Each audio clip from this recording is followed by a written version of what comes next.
Can you believe that he's right there? I can't believe she's right there. Yes, you can.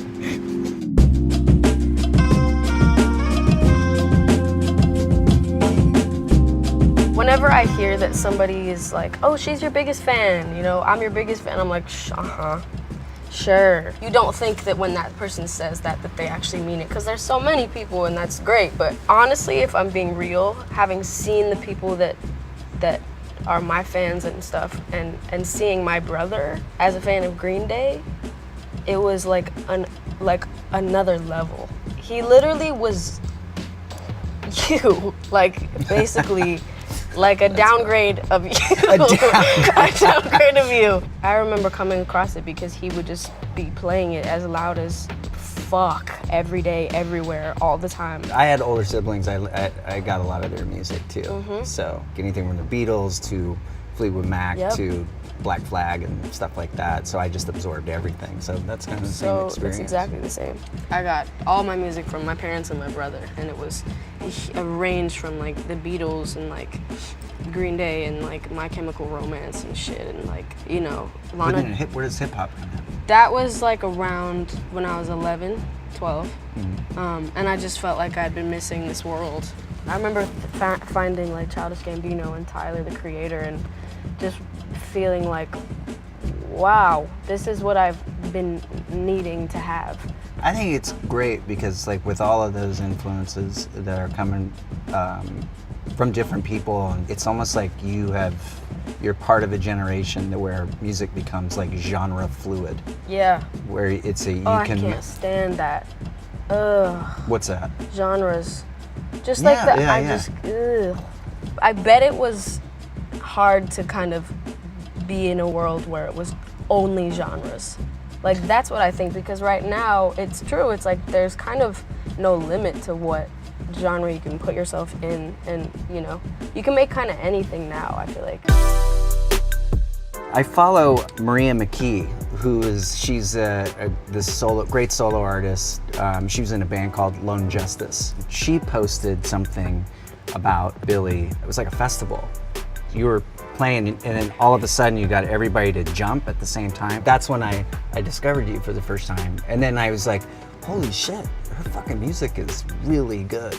And then I noticed that her name was spelled with an I-E. I reposted something. I said, does anybody know how I can get this merch? And then... It's the craziest day of my life. He posted this picture of me, and at the time with like a couple of my friends, and I was wearing this bandana that just said Billy. I actually thought it was a fan account for him posting it, like, oh, I want to get this bandana because it says Billy, and that's the same name. But then I was like, hold on, this is really this is me. Yeah, no, it was him.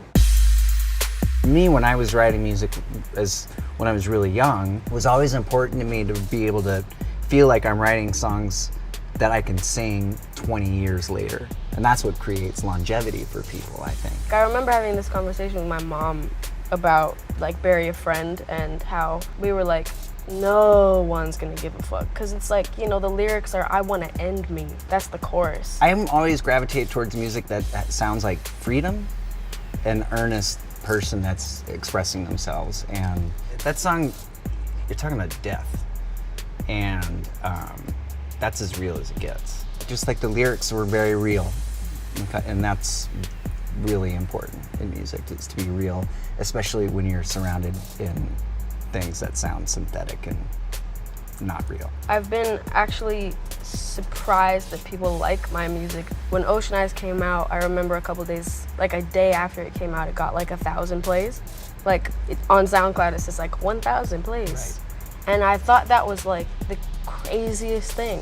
Whatever happens to someone when they first get popular as a musician, it's like that feeling of the first time never happens twice. You have to kind of keep creating new stuff to kind of keep things like interesting in your life, I guess. Which is hard because it's kind of, that's the golden carrot that people dangle in front of your face, is like, do I want to sound like somebody else so that I can stay relevant? Yeah. When it comes down to it, as an artist, I I have to wake up and look at myself every morning and respect like what I do. When I saw you play, I was such a good show. Like I was like, I mean, everybody was singing along in this way. I was like, it was kind of like going to like a football game in England, like a soccer game, but they were singing along to like dark stuff, which that was even cooler.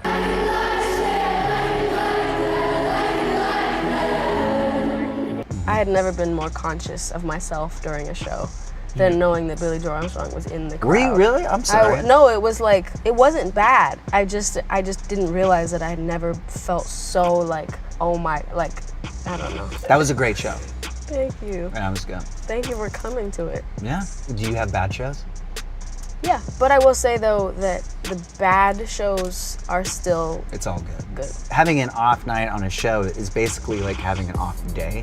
And it's like now, it's like if I have an off show, I kind of don't care. Things are supposed to be messy. Life is messy. But that's the part of like what music that always, especially what drew me to punk, is that it's all one big zitty face imperfection that makes, it's like taking trash and making it Zitty beautiful. face. You know.